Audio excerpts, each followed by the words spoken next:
Oh shit, what's happening? You know what it is. Hey, you know what? It's the start of your Memorial weekend, and I hope you're doing well. I hope you're on the way to the cabin or whatever you're doing, going fishing, about to get smashed, hammered, drunk, whatever you choose to do this fine weekend. I hope you do it safely and all that other good shit. Welcome. You're listening to Ritual Madness Podcast, episode 231, I believe. And I appreciate you guys taking the time to join us and listen to the show. Let me see here.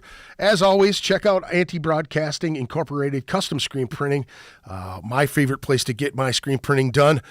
You can get a hold of them at antibroadcasting@gmail.com or 612-836-9488. I enjoy these guys. They're fast turnaround, and they try to get their shit done as quick as possible. They've done so many bands in the Twin Cities, so many national bands as well. Fantastic folks over there. They will work with you. Again, antibroadcasting@gmail.com or 612-836-9488. And if you're looking to get some tattoo work, you know where to go to. My boys at Lowbrow Saints Tattoo Collective over in Minneapolis, 612-353-4755 or lowbrowsaints@gmail.com. Again, that's 612-353-4755. Lowbrow Saints at Gmail. Give them a shout. Get a quote. They're fantastic over there. I know they're open. They're doing walk-ins. I know a lot of places are just doing by appointment only with the COVID restrictions, and I think we're letting up on some of this stuff here real soon. So give them a shout. Again, 612-353-4755, lowbrowsaints@gmail.com. Tell them we sent you. They'll probably charge you an arm, maybe a leg. I'm not sure.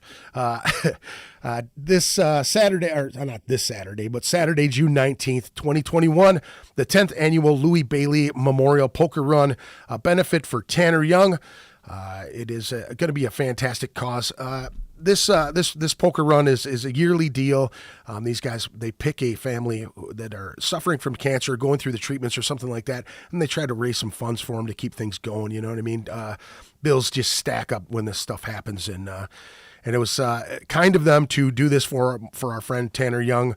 My buddy Todd's young 18-year-old son came down with some with a rare strain of brain cancer last year. So he's been going through a bunch of treatments. Poor kid lost all of his hair, wasn't able to finish his hockey season, all that other good stuff, bad stuff. You know what I mean. $20 per rider. Starts at Park Place Sports Bar in St. Paul Park. It includes a scorecard, one playing card per stop. Free dinner at the end provided by Team Bubba Barbecue. Silent auctions will be held at Park Place Sports Bar pretty much throughout the day, and I know we'll be raffling off stuff during the ride as well. We're going to be stopping at the No Name Saloon, the Gaslight Bar and Grill, Naughty Hog Bar and Grill, Harbor Bar, home of the Dirty Banana, one of the most fantastic banana daiquiris you'll ever have in your entire life. Killer Caribbean food down there, some jerk chicken and all that other good shit. We just were down there the other week riding and stuff. So good folks down there. They're all supporting this cause, and it's going to be fantastic. Again, that's Saturday, June 19th. Best 5-card hand will win $100. Trophy for best bike of the day. Fucking rolling over my cords over here. Best bike of the day will receive a trophy. Sponsored by Ritual Madness Podcast, Team Bubba Barbecue, Lucky Number 7 Custom Cycles, Lowbrow Saints Tattoo Collective, and Park Place Sports Bar. Again, June 19th, come and join us. It starts at 10 a.m. We're going to have some breakfast, then we'll be kicking it off at noon. Come and join us, for fuck's sake. I'm going to keep saying it in your ear. God damn it. Thank you for joining us tonight. My special guest, Josh Kellerman from Semtex. How you doing, buddy? I'm doing well. Fantastic. It's great to have you here, my friend. It is great to be here. Now, dude, you've kind of been on like a media frenzy this whole week, right? Yes. Yeah. Midwest Metal Productions, or is it Promotions? I'm sorry, I can't remember right now. Ryan. Yeah. I was on their podcast, filmed on Thursday or Wednesday. Then Thursday, I did the KFAI Earl Root all-day metal meltdown on 2 different shifts. So I didn't get much sleep. So I slept all day and came dangerously close to oversleeping for this. It's all good, man. I know how it goes. And then Root of All Evil tomorrow night too. Tune in, man. Yeah. That's still at 1 a.m. Yep, 1 a.m. to 6 a.m. Damn, that's a long evening, man. That's a long evening. It is a labor of love. Yes, yes. But for a good cause too, man. You know, that cat was, we were kind of talking about it, off the air. He was fucking an icon to us as kids, man. He played all the good shit, man. You know? Oh yeah. I was saying the other day, before the internet, the root of all evil was such a great place to find new music. Yeah. I mean, you had to go fork out for an album if you wanted to hear something back then. Right. So you would get a tune or two on the root of all evil and be like, all right, that's well worth my money, man. Sure. So yeah, I feel like we still kind of would achieve that mission if people were still listening as much as they used to. Right. I put hours and hours and hours into selecting my tracks. I don't just grab the first 10 things that come to mind to be like, yeah, this will be cool. Yeah. I put a lot of time and effort into finding, because I'm a geek and I do that on my own time anyway. Right. So cool. I'm going to do it and hope I can help other people find cool stuff. Yeah. So yeah, to me, it kind of cuts out some of the internet digging if you go to the radio show, because we've already done a lot of that and picked out stuff that we think is elite and that we want to share with you. And then there's also the classics. We're not going to deprive you of the classics. For sure. So yeah, I think it's still a great show, and we're going to try and get Gore-Check going again. Oh, possibly yeah. tomorrow night. Nice. Hell Yep. yeah. That's awesome. Some old school stuff, man. Yep, we're trying to bring back as much of the old school as we can. Hell yeah. Jim Zilla's going to be in this weekend. Awesome, man. Yep. Hell yeah. That's an old school cat on that show, too. That it is. So how did you end up getting hooked up with that? I mean, like what was the, After the Toys for Tots show, the New York Death Metal Toys for Tots show, Yeah. when State of Mind played, I went into the Root with Matt afterwards. Yeah. And just ended up talking to Mara, and she asked me if I wanted to come in, periodically and do it or whatever. And I wasn't sure I was understanding her right at first. I kind of went home like, I think they were saying I could come in on a kind of regular basis. Yeah. And finally, I just kind of reached out to her and was saying, is that what you were saying? And yeah. And so I started coming in with just different people here and there. And I've fallen in with Chris Munch. Yeah. And it's like a band connection now. Like, we're like this, brothers. Yeah. It's the same kind of intensity and working together and some, combined focus. Hell yeah, that's awesome, man. It's great. That's yeah. fantastic. How did you meet? Did you know Chris from your previous stuff or what? I didn't, but it's so surprising, because we're running in the same circles the whole time, Right. going to the same shows, and it kind of makes sense because you go to shows and you're like, who are these other 3,000 people that don't come to the local show, that I never see? Yeah. Not saying Chris wasn't at the local shows. I hope he was. Right. I assume he was. Yeah. But yeah, because there's always those people that you're like, who are these people? Yeah. Why don't I see them anywhere else? Yeah. But yeah, they're out there, the other metalheads. They definitely are. I know. Okay, so I do this with everybody, dude. Throughout all of my podcast, I always ask my guest, what were you listening to? What were your folks listening to? What was going on in the house? What was musically? What was in your orbit when you were a kid? What was inspiring you early, and then what kind of pushed you towards the heavier stuff? I find that I was liking faster tunes right off the bat. The first one out of my parents' collection that I remember really getting infatuated with is Chantilly Lace. Right. If you know that song. Yeah, And it's, yeah. the Big bopper, big dude. bopper, Yeah. It's nice and up pace. It gets you moving. And then I liked the Monkees back then. I watched the show. I had a record. Toured with Jimi Hendrix. Did they really? Yeah. Jimi Hendrix toured with them, actually. Yeah, he opened for the Monkees for a couple dates, and then you know how that all went. I was gonna say that's a bit of a mistake. Yeah. Hey, Jimmy, want to open for us? We'll follow. Yeah. No problem. Yeah, we'll let you crush us every single night. Yeah. Wow, that's crazy. Tony Lent checking in. Greg Moog checking in. Adam D, as always, checking in. Mr. Josh, that's extremely cool. Try to introduce people to new bands, new music. Very cool. All the time. Josh is one of those guys from the old school that has always been like that. Hey, have you ever heard of this? Have you ever listened to these guys? Check it out. You know what I mean? Yep. You've always been one of those cats. Yeah, you're like me.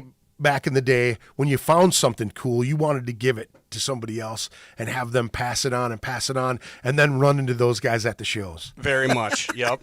That word of mouth, and then seeing it come to fruition. And hey, man, I've had people over the years say that I got them into bands that, affected their whole life. Dude, I love that. That's like the best feeling ever. You're like, yeah, cool. What cooler thing could somebody say to me, man? I mean, for being a music obsessed freak. Yeah. That's fantastic. Hell yeah. So kind of the old school, oldies type of stuff back then. And then where did you go after, the Big Bopper and things like that? Which direction did you go? It pretty much ended with the Big Bopper. His vocal style was exactly what I've been trying to emulate. Nah, I'm just kidding. I'm just laughing because I forgot to go on with the question like I warned you I would. That's all right. That's all right. No, Quiet Riot was the turning point, and kind of Quiet Riot and the guitar sound on Beat It and Eat It. I say Eat It because I actually bought the Weird Al record, not the Michael Jackson record. Really? Yeah. But Come On Feel the Noise, I heard that Quiet Riot had that crunchy guitar tone on Metal Health. Yeah. And that spoke to me, and that's right there what turned me into a metalhead that never turned back. No shit.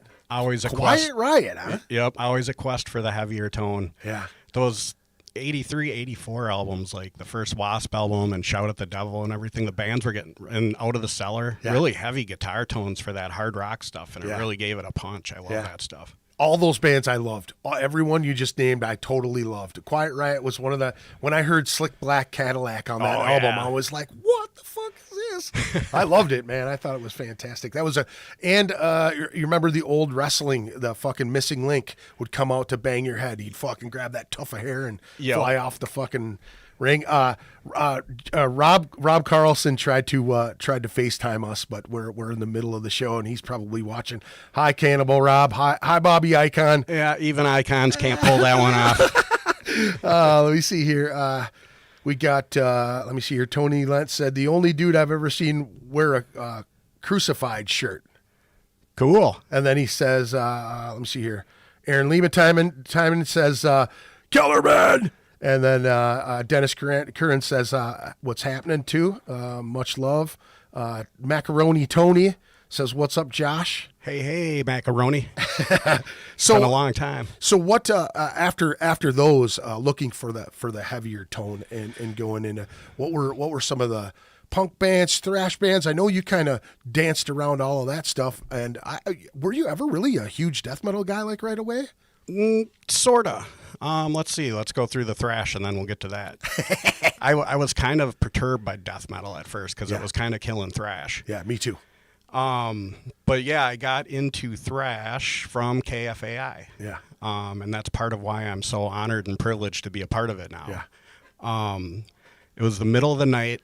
Nice staticky reception. I had probably stayed up to listen to KQ's Headbangers Ball or whatever. Yeah, but they didn't have the 107 point whatever when we were younger. It was just 90.3 and that was it. Yep. So if you were in St. Paul, it was all fucking. And that's where I was. I was in Oakdale. You had a hold of the antenna and your arm up in the air just trying to get the exactly sound right. Yeah. So anyway, Heaven's Force by Impaler comes blaring through the speakers off of their extremely heavy first album, and as a ridiculous 12 or 13-year-old young metalhead, grabbed an alarm clock, just one of those dinky little plastic assembled ones, and smashed it on my head. Yeah. Yeah, I was reading Hit Parader and being like, oh, Blackie Lawless is so hardcore, but, I'm inspired by these goofballs, so of course I got to smack something on my head and be all, metal about it. Yeah.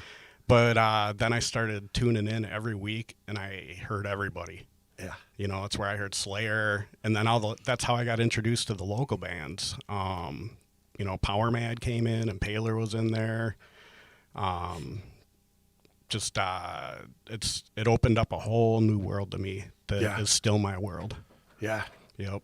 Yeah, it's hard to I've been kind of going backwards and grabbing things like I downloaded some Violence the other day. Yes. And I've been listening to Forbidden. I've never put Forbidden down. That's like one of the bands that I always listen to. Yeah, incredible stuff. Yeah, good shit. Excited for the new Violence album. Yeah. Yeah, that's going to be cool to hear. I kind of want to go check those guys out, man.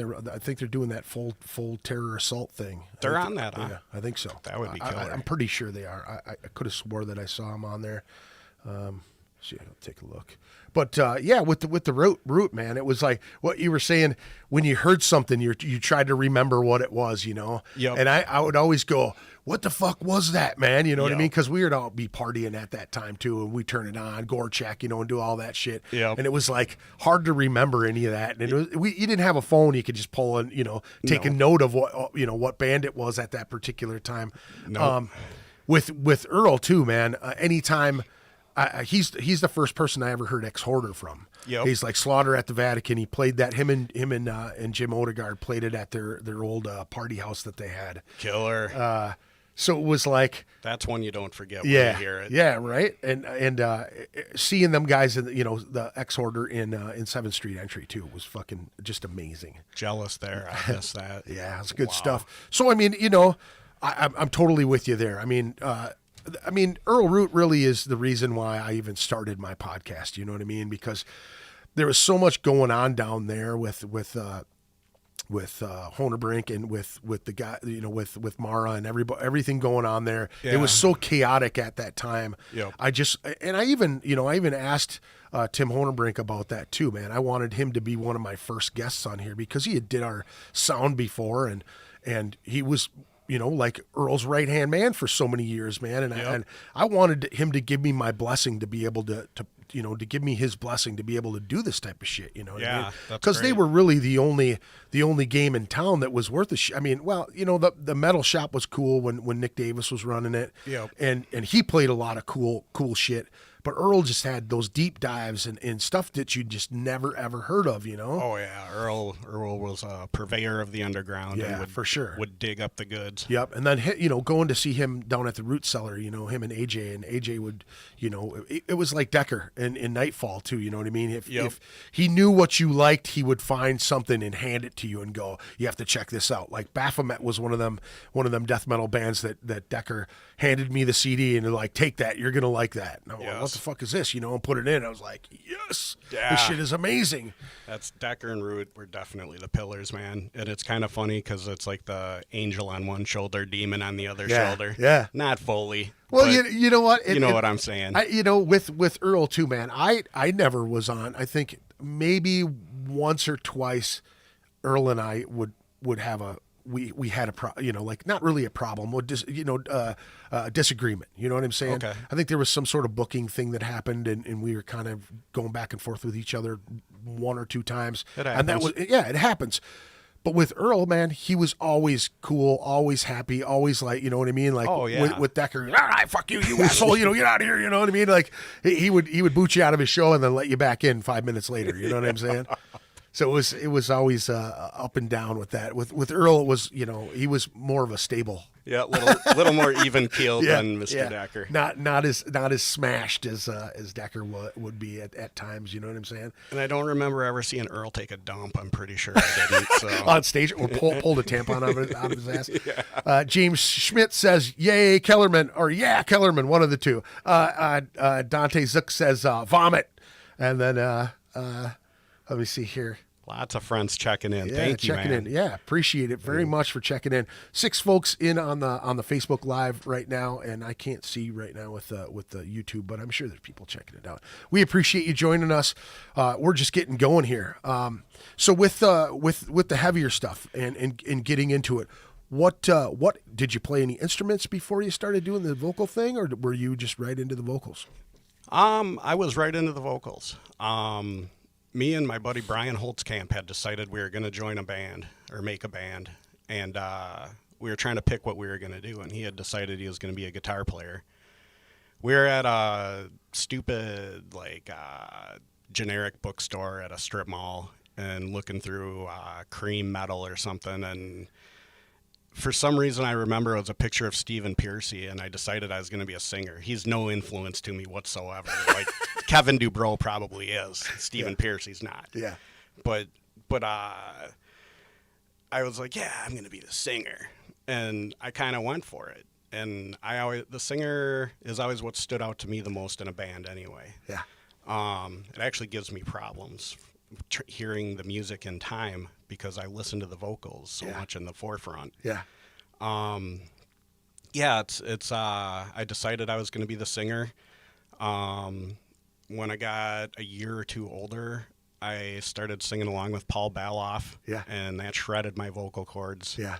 And gave me the ability to do, more extreme and more shouty or screamy vocals or whatever. And then it just kind of took off from there. But yeah, I had a cool instrumental Exodus demo back then. It was way harder to get a hold of that stuff before the internet. And so I knew all the songs, and I would record myself singing Exodus songs. And I got them pretty dang good. Nice. Hell yeah. That's some good start of that stuff. I would have never thought of that, man, Yep. When I started out, I never thought of that. I just went for it. That was it. Yeah, well, I think that's probably most people. So, yeah, at least I had a little bit of a comfort zone of already, like, screaming my butt off and knowing I could do it or whatever. Yeah. But then doing it in front of people and into a microphone was a little intimidating. So what was your first band to play in front of people? That was Defile. Language is no problem on this show, right? Not a problem. Okay, cool, because this is a great first show story. It was the Tartan Talent Show. Right. If you can count that as a show. Yep, because I played one too. This was an event. Yep. Kind of like Fuddruckers. Yeah. Oh, yeah. Those Fuddruckers shows. Hey, Fuddruckers probably played a part in Necromus ever happening. Yep. If you think about it. For sure. That's pretty crazy. Yep. Dang it. What were we talking about? We're talking about the Tartan Talent Show. Tartan Talent Show. All right. So we almost didn't get to play because we were smart enough to put our own graffiti on the back door of the Tartan Auditorium. We wrote, "We're Defile, so fuck off." And we wrote, "Suck Satan's penis." Yeah. I believe that was Steve Martin's move on that one. And yeah, so hard time figuring out who wrote "We're Defile, so fuck off." They came over to us and were like, you're going to clean this up and you're not going to play. And blah, blah, blah. And I don't even know how the heck we talked them into letting us play, but we did. And then just for one more dose of controversy to start out my musical career, we did a cover of Sweet Leaf. Yeah. And I told the story about, I was walking here on the way here, and this dude handed me this and told me to take a toke off it. And I was like, yeah, and kicked in like that. So, like, up in front of the school talent show talking about smoking pot. We're checking his locker tomorrow. Exactly. The best part is I didn't smoke pot at that point, right, but still wanted to do it and make the point, Yeah. So, yeah, that was a pretty fun get-go. And then both Defile and my following band, Impact Wrench, never played like a ton of bars and stuff back then. We were really young guys, but there were so many house parties and garage parties and everything. Yep, I was at a bunch of them, man. Oh, yeah. Yeah, we played it. You guys came with us and played a show at my buddy Lee's house in the basement. Yep, I recall. Yeah. I recall. Yeah, we just got smashed in that dude's house. His parents were out of town, and that's the thing, man. You could get wrecked at a house like you couldn't at a bar, or especially before you could drink in a bar. Even all ages shows, you couldn't get wrecked, and those shows would just go crazy. I've got memories from back then. I had my timeline and my whole life was just, but I have memories from back then of just wild things happening at house parties. Yeah, things getting destroyed. And I can't put it all together and remember whose it was. Whose house it was, so you could apologize to him years later. It's fun to have conversations with those guys now because we're all just have bits and pieces, and we're like, yeah. Yeah, I think we're talking about a certain show. I want to say I was talking to someone about a show the other day, and it was Gooch and those guys, and it was the same show, but we split it into 2 years. So we're like, it was a 3-day festival. We're talking about day 1 and day 2 because day 1 we got smashed. Day 2 we partied our asses off trying to contend with day 1. Right. And then Sunday we just all, you know what I mean? Yep. But we broke it into 2 years and we're all talking about the show. Dude looks over and he goes, dude, it was the same fucking year. What are you talking about? And then he was like, yeah, this band, and this band were on it. And the next day, this band and this band. Oh, yeah. It was like that much, damage to the brain that we split it into 2 days. Yeah. 2 years. Yeah. I'm not surprised at all. That's how it works for me, too. It's all scattered. I don't know if it's too many hits in the mosh pit, too many tokes off the weed, what it is. But, yeah, it's all kind of scattered up there. Yeah, I know how this is. As we get older, I think we only retain so much too. You know what I'm saying? Like after all of the bands and the partying and you know what I mean? Like work, family, everything that you're jamming into your skull, there's got to be some trickle off. You know what I mean? Yeah, yet I remember every member of Dokken and the Scorpions. Right. Like I can't get rid of what I want to get rid of. Yep. The Bon Jovi Slippery When Wet. When that shit comes on and you like remember every fucking, every riff of it, and you're like, God, how do I still remember that garbage? Yep. I still have Zeppelin riffs in my head. I'll never get rid of. You know what I mean? Which is, you don't really want to get rid of those riffs anyway. No, you got those stuck. That's a good one at least. So with the Impact Wrench stuff, how long did you guys do that before? And then what other bands were you involved in? Well, Impact Wrench started without me 88, 89-ish. I think I joined in 90. That's when we put out our first demo, Amidst the Confusion. Mm-hmm. There's actually a version that was out without me, just a few copies of it with Jason and John singing. And that's always interesting to hear, the alternate versions. That went till, I think, 94, maybe 95. There was a short period where I was out of it to play guitar in a punk band called Promiscuous Youth. Mm-hmm. I remember that too. That was fun stuff. I had decided I was starting to get very much into punk at that time, and not that I didn't still love metal. I've never stopped loving metal with all my heart. So I decided to give a try at playing guitar. I wasn't going to sing for this band because I love their singer. Right. And that's kind of the thing, you don't want to sing for your favorite band because then your singer's not, or their singer's not going to be singing for them. Right. So yeah, I was playing guitar. It was cool. I'm no good at guitar. Just no good at guitar. I've been, dinking around with it since I was like 14, 15 or whatever. So that's over 30 years now. And I suck. I can hack out like, punk power chord songs, and I can play some bluesy Sabbath kind of stuff because I can fake 2 scales. Right. But yeah, I sit there and look at these guys when I'm at practice, and I'm like, what are you doing, dude? Yeah. We're not even playing the same instrument here. Right. I don't know what you're doing. Yeah. So yeah, no good at that. That didn't last real long playing guitar. Luckily, Impact Wrench took me back. And Matt Valley said, "Admits the confusion." Awesome. Now, who was in Defile? Let me back up a little bit. Now, was Joe Conrad in Defile back then too? Yep, Joe and Lance Showalter. There we go. And Steve Martin. That was the only one. Lance was the one I was forgetting.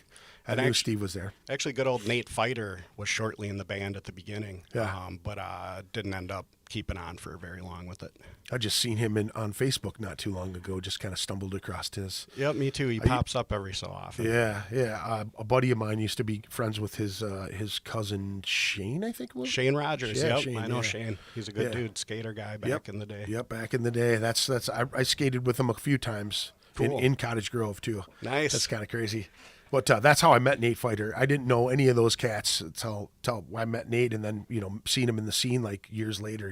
Yep. It was kind of crazy, just getting involved in the music scene, and people that you stumble into, previous to that. Yeah.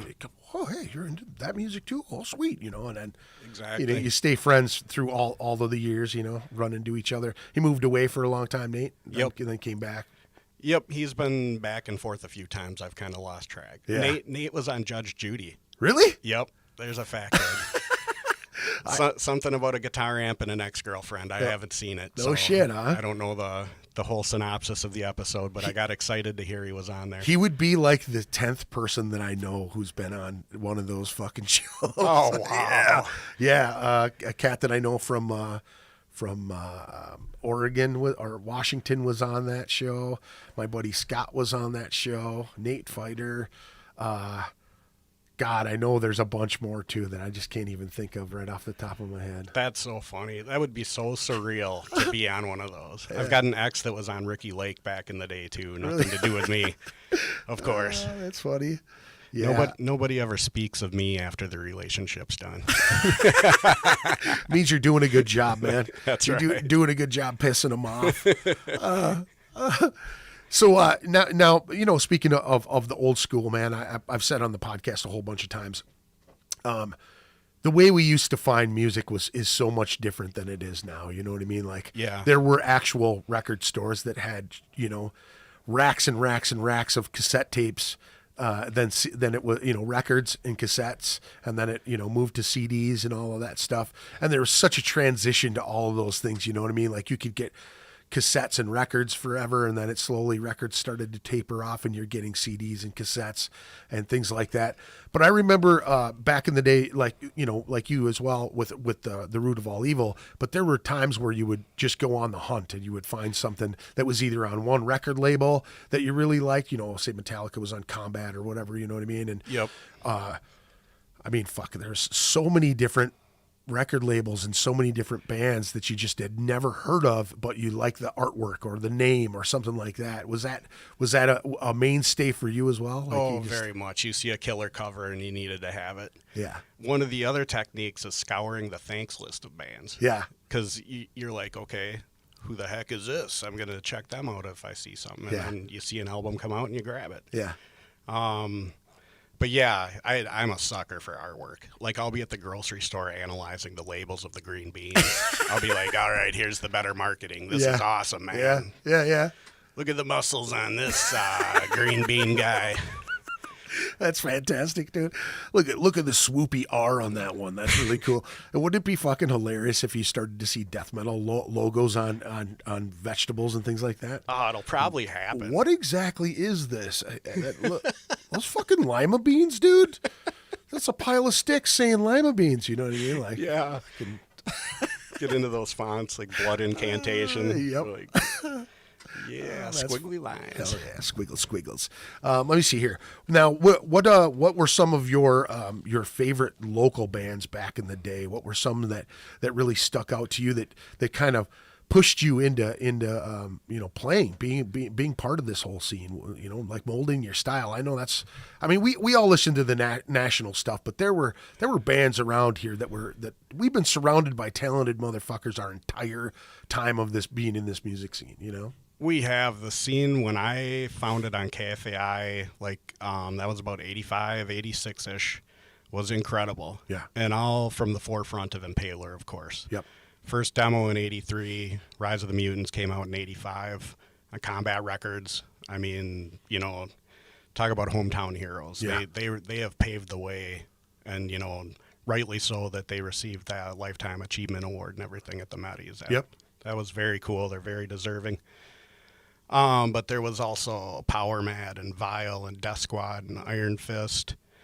Those are the ones that jumped to mind first from that first wave. There's also a good crossover like Blind Approach and Mass Corruption. Yep. That I'd say is the first wave. And then the second wave was kind of the people who were listening to the first wave, like Lobotomy and State of Mind and Impact Wrench and I don't know who else was in the second wave with us. Parathian for sure. Yep. Yeah. Ad Patris. Ad Patris. Yeah. I'd put Animosity from Minneapolis kind of at They're kind of in the middle of the first and second one, aren't they? Exactly. Well, the Coup de Grace too. The Coup de Grace was one of those that was first generation kind of pioneers back then. Yep. First demo was 88, so they're kind of right on the border of first and second wave. Yep. And then some of them are second wave just by default, like Destitute, because Mike was part of the first wave with Vile and Impaler. Yep. Yeah, man, it's just been rich. And then we never got into the death metal aspect earlier, but then the Minnesota death metal scene just crushed.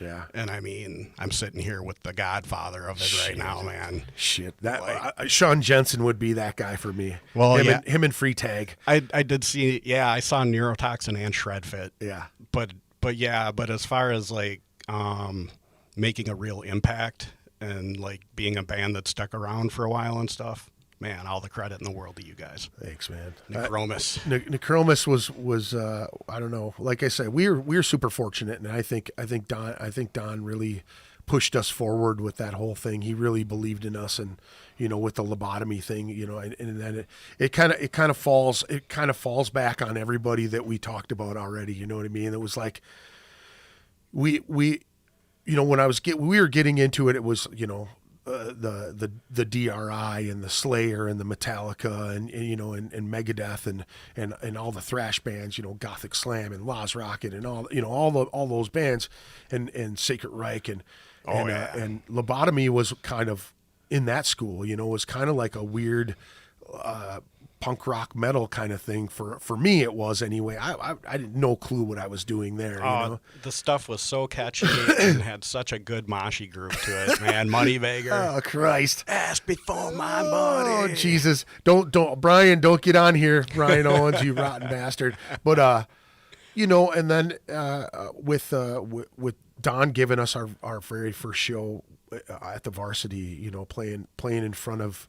Or with Disturbed in Earl and Jimmy and having Jim Odegaard come up to me and tell me that I was doing well was just the springboard for me, because I seen them guys play so many times out and they were just like holy shit to me, you know what I mean? They were the guys for me, and having him come up to me and give me a boost. Now with Impaler, I had heard of them, and my aunt listened to Impaler, you know what I mean? Like followed Impaler a little bit. Mm-hmm. Now I didn't even I knew the name, but then when I saw the record in Trick or Treat, I was like, what the fuck? They're from Minnesota, And then my uncle married a gal named Julie Heilman, which was the drummer of Death Squad's sister. Tony, yeah. Yep, Tony. So that was how I got introduced to the local scene, was through Death Squad. I was like, wow, there's actually local bands that are fucking doing this type of shit, And wow, what a cool band to get an intro from. They were so man. Great. Yeah, it was crazy because you know what I mean. I was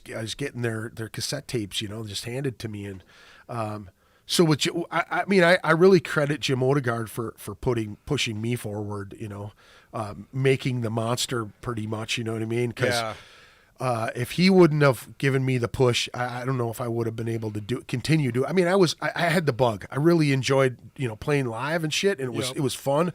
But to have someone you admired so much give you a push, nothing like that, man. Yeah, it just took me to another level with it. And then, with the death metal stuff, like you said, it was an annoyance to me. I was like, you can't understand what the fuck they're saying. Yeah. Like, it was nothing. I had somebody give me Slowly Rot in a trade for Flotsam and Jetsam, No Place for Disgrace, right? Yep. So we swapped the cassettes. I put it in, and I was like, this is the worst shit I've ever heard, and I chucked it, right? And then, years later, I hear Cause of Death, and I'm like, this is fucking unbelievable. This is, after Death, Scream Buddy Gore and Leprosy, you know what I'm saying? So I went back to it and fell in love with death metal, and Jay Notebart pushing us, to do the death metal stuff, and Aaron Davis, I've told that story a million times of how I even started playing in a band. Was one of our mutual friends was like, yeah, let's smoke this joint. We'll take a walk, go over to my friend's house. They're playing, and weeks before that, I'm in lunch line with Aaron Davis, and I'm fucking standing there trying to bum a lunch ticket off a friend of mine. And, he said, he stands up and says, hey man, you're cutting the line. The line goes back here. And, I was a dick to him, like, hey dude, I'll smack you up, type of shit. Yeah. And then, I smoked this joint with my friend. We go to this guy's house, and we walk in, and there's Aaron, with his hair like hanging over his face, and he's playing bass, and I'm just going, oh, this is his house? Oh, fuck, I felt like an idiot, And, and then they didn't have a singer, and that's kind of how Lobotomy was kind of, pushed forward. And cool. I don't even know how Jay and I actually met. It has to be, I'm not even sure. I want to say Brad Miller maybe had pushed us that way too, but okay. Yeah, so much history with all of that, man. You know what I mean? And like when you were living or staying with Tony Olson in the early days of Necromus, man, you know. You guys were my alarm clock. Yeah, dude, you'd be out and like we look over and I'm like, are we supposed to, you know, and Tony, dum, dum, dum, dum, dum, dum. And it was like you'd just go roll over and fucking lay there until, you know what I mean? Like halfway through it, you'd go get something to eat and come back down, you know what I mean? And yeah, it was pretty crazy, man. We had lots of history together, Josh. We do. And I feel so fortunate being there for those days in Necromus, watching you guys form, you know, what became such an epic, hardcore, important sound in Minnesota for so long. And I was there for the formation. That was so cool. Yeah. You were there for the early writing days too. Cause I mean, that was like first demo shit, you know what I mean? Horrid Bloody Women, you know, all Fluid Ridden Corpse. Yeah. Every song title you guys came up with, I'd be like, yeah, all right, that's awesome. Absolutely fucking obnoxious shit, man. It was pretty amazing, man. I really wish that it could have remained that as well. You know what I mean? Like the older stuff. I loved the 2002 to 2004.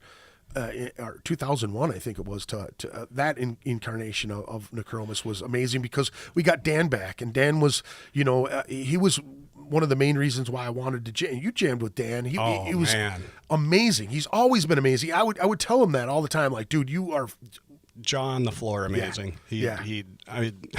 Last time I saw Grand Demise, he made one mistake, and he was so down on himself afterwards. I'm like, dude, and it wasn't even a mistake that anybody noticed. What do you do this on the front? Yeah, you know what I mean? He's like, I don't even know. He's like, just fucking going crazy. Yeah, I was supposed to hold that one more quarter note, or you know, whatever, dude. Yeah. It's like you just like floored me. Yeah. So. You know, I just have to say that was some of the best times in my entire fucking life is playing with those guys, and when we got back together in 2001 or 2 or whatever the hell. We jammed and we started working on new material right away, but it was like looking around the room and just going, why did we ever break up? You know what I mean? Whatever happened, you know? And it just, we had gone through so many guitar players, you know, with Dan leaving from the, you know, virtually the beginning, you know what I mean? Like we had this thing and all these tunes and like all this great structure, and then all of a sudden it just, Dan was gone, and then we're trying to fill that shoe the whole time all the way up. You know, and we did end up recording, you know, another demo, but it was just never the same. Was that Lifeless? Yeah. Oh no, it was with Parish. You know, we did the Parish demo. Oh yeah. And okay. Dan wasn't on the Parish demo at that time. He wasn't on that. No, okay. I don't believe so. My memory could be wrong on that one. I could have swore it was Corey that was playing guitar at the time on that one. Well, I was going to ask about Lifeless, even though we're kind of jumping ahead of the era we're talking about, just because I only recently found out that even came out, just a 2-songer. Yeah, that was the very end of it, I believe. Yeah, I think that was the last thing that came out. But I didn't realize anything came out after the full length, and I saw that and I got to check it out, and it's awesome. Yeah, those are some good songs, and you know, they really wanted to do the black metal stuff more towards the black metal, and I had just had my youngest kid, and really was, you know, dude, with all of the partying that we had done since we started this whole thing going into the music stuff. I don't know about you, but I never really had much of a problem getting up on stage. I mean, I was nervous, you know what I mean? I was nervous, but it didn't bother me until after I started like trying to get off the drugs, you know what I mean? Like, yeah. I went to jail and I came back and you know what I mean? I straightened myself out. I stopped smoking. I stopped, you know, doing blow, and I stopped drinking as much.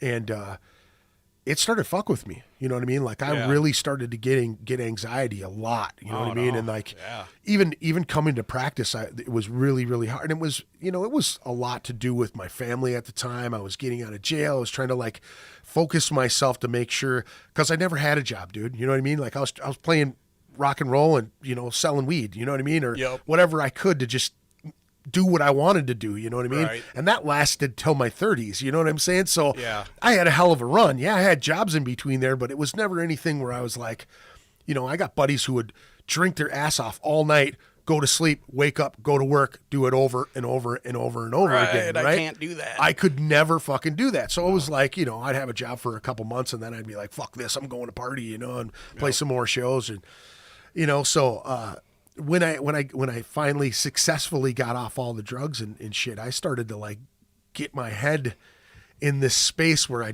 would panic, you know what I mean? And with Necromus, you know, they wanted to do something different. They wanted to change it up, and with the Grand Demise thing, and Aaron was doing a lot of the vocals at the time, and Jay, and the other Aaron Mateo, Dan had left at that time too. I think Dan started that with them, and then Aaron Mateo filled in, and then so it was like they asked me to take a walk, and it was really, really hard, man. You know, it was painful because I knew it was coming, and I knew that they deserved, as being musicians, that I was just fortunate to jam with those guys. I mean, with everybody that I played with, from Necromus to Sublevel, back to Necromus, to the Outside of the Murder guys, you know, Bill Bobick and Pete Ullman. Every guitar player, every bass player, every drummer that I've been able to jam with have been stellar musicians that I just kind of was able to one-trick pony it all up in there, you know what I mean? Yep. But with working with those guys, you learn a lot about, you know how it goes, man, with music, and you kind of develop your own style and develop your own way of doing things. And, you know, I've just been super fortunate. Like I said, a million times on this fucking show, is like, just doing this show and supporting the people that I watch on you know, on the daily, monthly, yearly time of going to the shows, taking photos, booking bands, all of that stuff.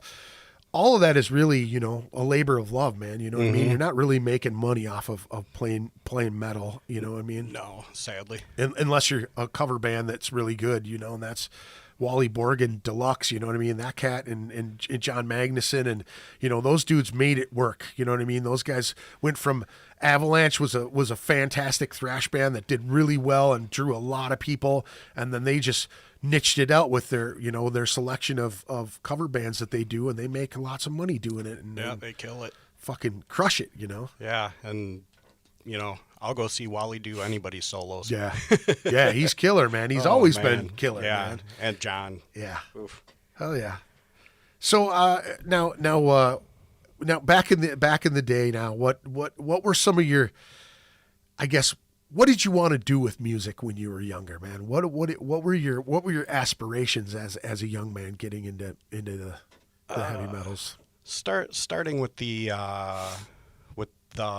Quiet Riots and Motley Crues and whatnot, I definitely wanted to be Mr. Rockstar, you know, when I was 12 or 13 or whatever.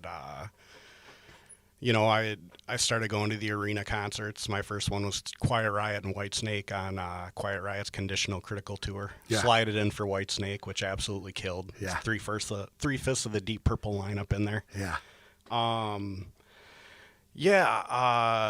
And then when I heard Impaler on KFAI and it transformed into being into the underground scene, I started to realize, okay, these guys have jobs too.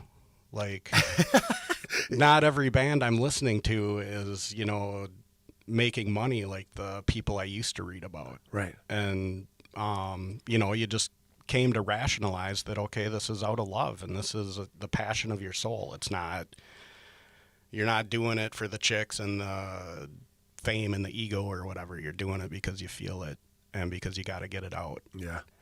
And so eventually, and then getting into punk also, like DRI Dealing with It was where that started, and reading Maximum Rock and Roll magazine.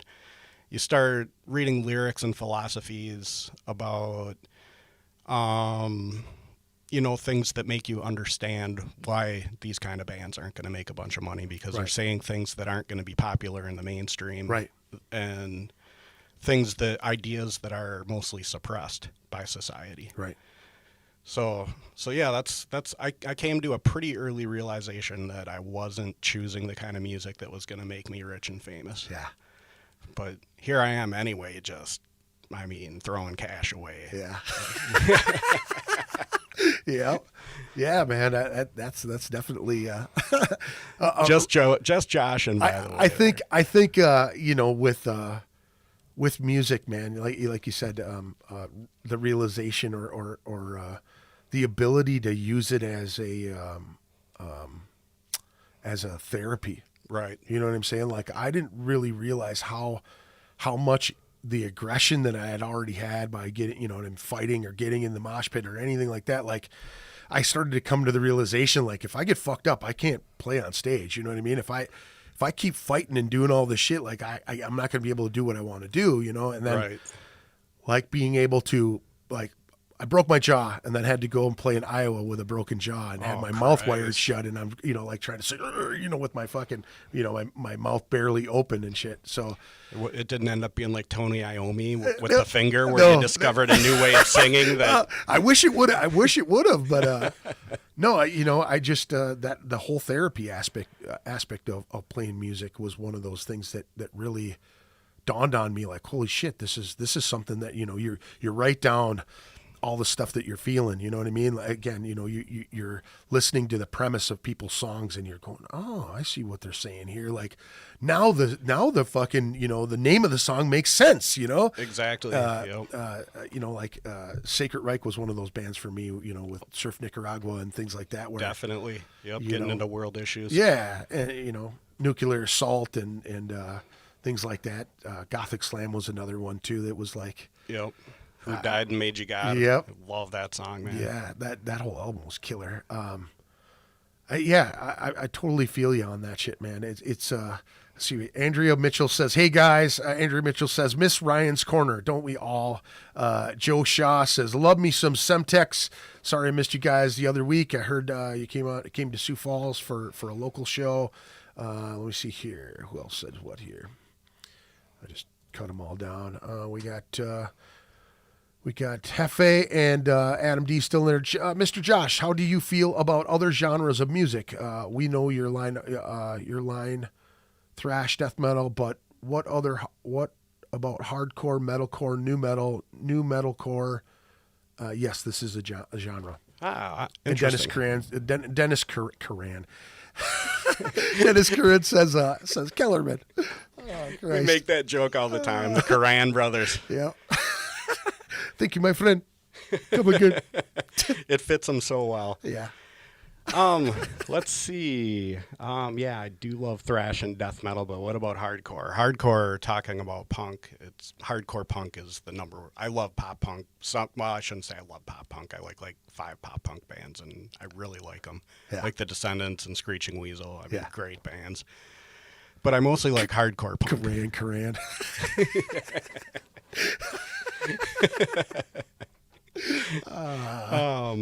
So yeah, hardcore. I especially love old school hardcore, the Chrome Eggs, Agnostic Front, Sick of It All, which has ties to Minnesota as well, right? Agnostic Front took the guy from Blind Approach, Matt Henderson, guitar player. Yep. And how cool is that? That's a dude from Minnesota and Agnostic Front. Badass, because every time they came here, that was like one of those things that pulled on my heartstrings all the time. I'd go check them out every single fucking time. I love that shit. Yep. Yeah, that was really cool. So yeah, I love old school hardcore. I like some of the new stuff.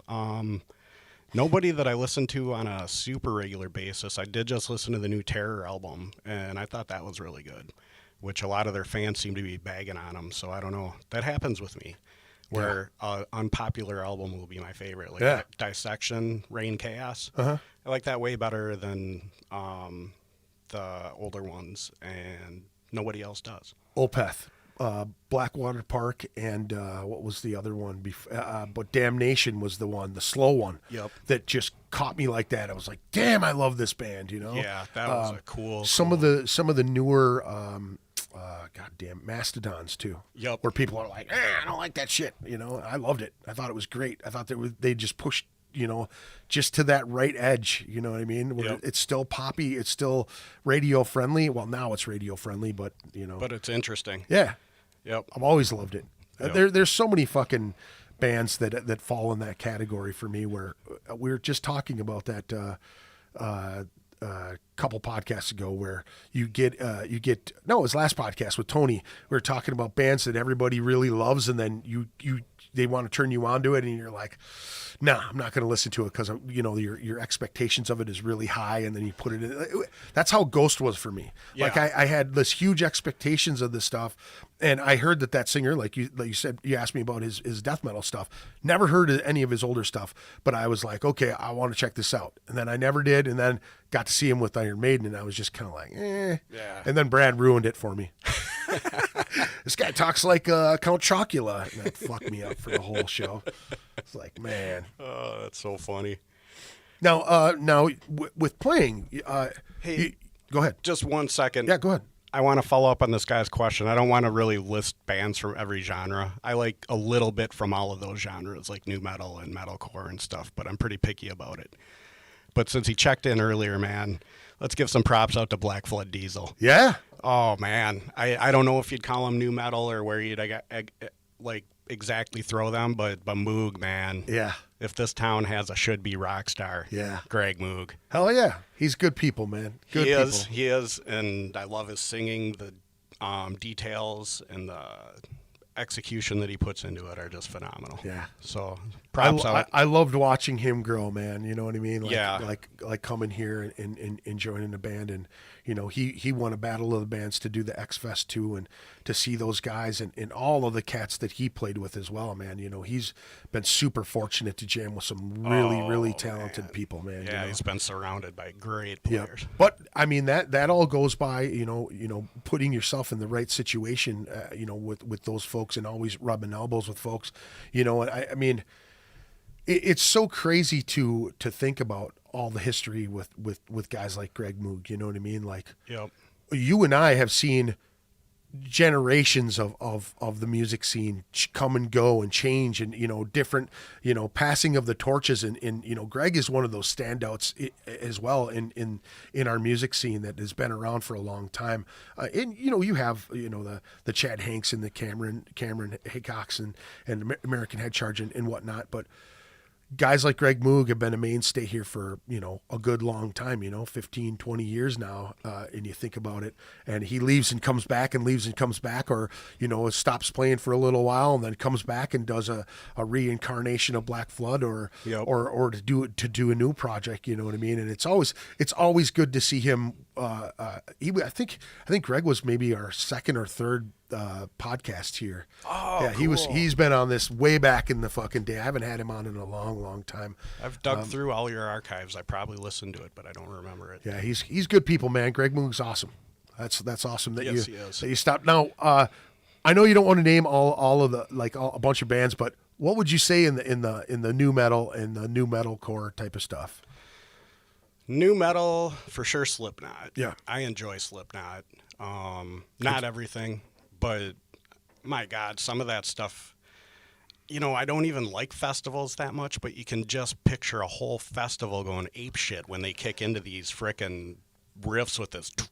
Yeah. It's like, whoa. They're fucking I can playing feel the kegs power and of that. shit. Yeah. I remember the first time I saw him, dude. I thought it was like apocalyptic road warrior band. You know what I mean? Like, it was fucking. They were just chaotic. There was so much shit going on stage, and they were just like this apocalyptic fucking wasteland type of band. You know what I mean? Like they were.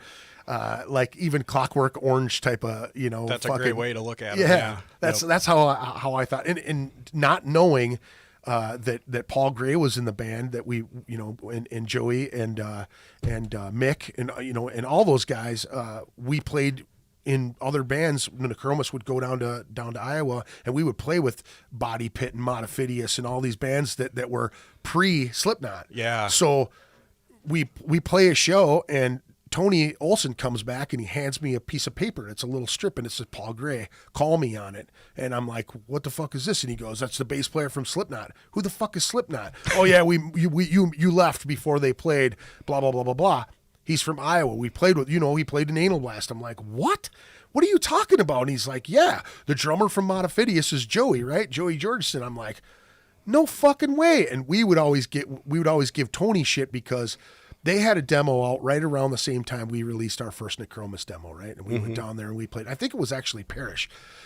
And magically, their next demo had the same snare sound as Tony. Oh, whoops. So there was and they were always like watching each other because they were both just amazing drummers, So they were like, yeah, here, dude, let me hold this for you. Let me grab that for you. Let's tighten this, And they were always watching each other. Yep. So we always thought it was kind of funny that Joey had this, and not to say he stole it, but But Tony's snare sound is pretty distinct. Exactly. And here's a funny thing about this. Okay. So when they go multi-platinum, they come here and they play one Knotfest, or they do. It was either Not Fest or X Fest. One of the two. Everything runs together, like we said before. Yeah. And Joey Jordison walks off the bus. I'm hanging out with Paul Gray, and he looks at me and he goes, "Greg from the Chromis, holy fuck!" And I go, "Damn, you know." Yeah. And we had taken riffs from the phone book. We got the idea from either Eric Freitag's band or some of the guys in Des Moines. And Jay took my mom's home telephone number. The do. That's my mom's home telephone number. No way. 481-1573-481. Right. That's the riff. So Jay took all of our phone numbers, our home phone numbers, and played them on the riff, on the fretstock, headstock, and that was one that stuck out. But that was the riff that Joey Jordison says, "I'll never forget this riff," and he mouthed it out, and I look at him and I'm going, "Dude, that was my mom's home telephone number." He's like, "What? You guys used to do that too?" It was just kind of fucking crazy that, Oh, that's awesome. Yeah. So, yeah, it's crazy. I just downloaded that first Slipknot. That's my favorite one. Me too. It just blows me away. Yeah. Whether I want to say it or not to hide from all you baggy pants freaks. But Yeah. You never wore the Jinko jeans, dude? no, not me. A little too old for that. I'll still rock the backwards hat. Yeah. Which I did before Fred Durst. Let me put on record here. There you go. Totally got this from like skate culture, not from Limp Bizkit. Oh, that's funny. Let me see here. I did a one-off track with Greg Moog for zero budget. Let me see. He says Cold Chamber was the shit during that era. That's what the Hefe says. Yep, I'll say Cold Chamber for new metal was pretty dang bad. Yeah, they were awesome, man. Yep. And they were cool cats. I got to hang out with Dez back in the day at First Avenue, tripping on mushrooms. So it was really cool, really fun to kick with him. Plus, I lived with a buddy of mine who was into Cold Chamber quite a bit, and he used to call me the big truck, going through the pit with like a big truck. He'd always do that. Cool. Big truck, fucking every time I saw him. So it was pretty funny. Excellent. Yeah, Cold Chamber, thumbs up. Now with so in between bands, you took a bit of time off. Yep, I was a mostly single parent for a good chunk of years there, and it was that, and also one thing I like to speak out about is mental health. Yeah. I had, plenty of issues going on, and I have my whole life. And early in my band situations, I caused a lot of problems because of it, too. Commitment issues and just freaking out and stuff. And I've battled it and battled it and battled it. And Semtex is hitting 4 years on June 1st. Awesome, and man. I've maybe missed one or two practices, even though I've been late for every single one of them. What now? What kind of stuff were you dealing with? Just depression or just anxiety? Check all the above, or yeah, kind of everything. Depression, anxiety, then everything down to regular stuff like blood pressure and whatever. I can't remember the exact condition, but I have one that's not too far removed from bipolar. Okay. So it caused extreme ups and downs, and I now kind of have that leveled out. And so even though like the way the pharmaceutical industry works and everything, and how against painkillers and opiates and that kind of thing, because of something's got to be done about that epidemic. Yeah. I'm not against using medicine to help balance your brain chemistry if you need to. Yeah. Because if it improves your life, it's just like taking medicine for your body. Right. I mean, vitamins. Yeah. Be careful about messing with your mind, but if you can make it better, why wouldn't you? Yeah. So I think that's very important, especially with with everything going on. I mean, the political environment that we've just gone through and everything, and still continue to go through, and with the COVID and everything, it really magnified everything for a lot of people. Yep. I think with me it was using so much, you know what I mean? Like from a very early age, my daughter's 14 now, and I was talking to some friends about that just recently, about the shit that we were into when we were 13, 14 years old, you know what I mean? With sex and drugs and rock and roll. And that's really what we're tearing up all of that that chemistry that we were trying to build and function normally anyway. Exactly. You know, and I'm there with you on that, dude. And I think my way to hide it was music. My way to hide it was to be like hyper aggressive, like over testosterone, where I would fight and cause trouble and you know what I mean, be overly obnoxious or overly try to be funny and do just obnoxious shit all the time. Yep. But then I would have really, really bad mood swings as well, or Exactly. really, really bad depression, to where I would have to get high to level myself off. And that was all the way through high school, you know, and you know, mix in LSD and mushrooms and fucking all of that shit. And honestly, I feel like that mellowed me out a lot. You know what I mean? Yep. But like I said, when I started fucking with cocaine and doing a lot of blow and doing all that shit, like I was up and down. And I know a lot of people that didn't make it through our, you know, our teens and our 20s and things like that. And, you know, Yep. there's a lot of people that suffered or committed suicide because of it. You know what I mean? So it is a huge thing. And I think, you know, being a guy in general, you know, Yep. we're not allowed to, you know, have feelings and cry and actually, you know what I mean? People look at you as being weak, or they try to take advantage of you in some way, just by having emotions or having feelings, or being able to talk to your friends, like, hey man, what's going on? You know, what's going on? You can always talk to me. And, you know, with my kid, I know my kids, I've always told them, you know, that there's always light at the end of the tunnel, no matter how bad something is. You know, we can always get through it. We can, you know, never do anything that you can't, you know, turn around and walk away from, or you know. Definitely. I've always said moment by moment, because there's never a moment that you haven't been able to handle so far. Right. And there's not going to be. Yeah. It's just a moment is all that you're confronted with. Yeah. At each individual moment. Yeah. So- You know, my mom told me probably the best advice anybody's ever given me when it comes to having a short temper or making rash decisions is never make serious decisions on lack of sleep or out of anger. You know what I mean? Yep. So if you're having that type of shitty day that you just, you know what I mean? Like it snowballs, you know, you fucking stub your toe, you forget your keys, you fucking drop coffee on your shirt. You know what I mean? Just that little thing, you get to work and some guy rides your ass, and next thing you know, you know what I mean? You're ready to fucking choke somebody. Exactly. My mom was always one of those people to tell me, like, hey, you should probably lay down and call it a day and wake up tomorrow and start over. You know what I mean? Yeah, it only takes one day to screw up your life. Yeah. That one moment where you like have had too much and you snap and you do something stupid. Yeah. You're paying consequences your whole life. Yeah. So yeah, I think that's fantastic advice from your mother. Yeah.